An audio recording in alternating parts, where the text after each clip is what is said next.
May mga bagay na hindi ko kayang sabihin. Hindi kaya ng mga salita. At dahil hindi ko rin siguro alam kung saan ako magsisimula. Tahimik. Pero sa loob ng isip, parang may bagyong walang tigil. May mga tanong na paulit-ulit. Mga alaala na ayaw matahimik. Mga baka sakali na hindi matapos-tapos. Sa labas, kalmado. Sa loob, magulo. May mga gabi na nagiging tahimik, hinihintay na mapagod ang isip. Minsan pakiramdam ko, ako lang ang nakakarinig ng ingay na to. Ako lang ang lumalaban sa mga bagay na hindi naman nakikita ng iba. Mag-isa, pero patuloy. Pagod, pero hindi sumusuko.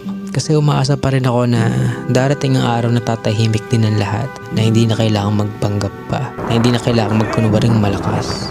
Pero habang nandito pa ako, habang patuloy ang gulo, habang pabago-bago ang lahat, isang tanong lang ang patuloy na bumabalik sa akin. Hanggang kailan?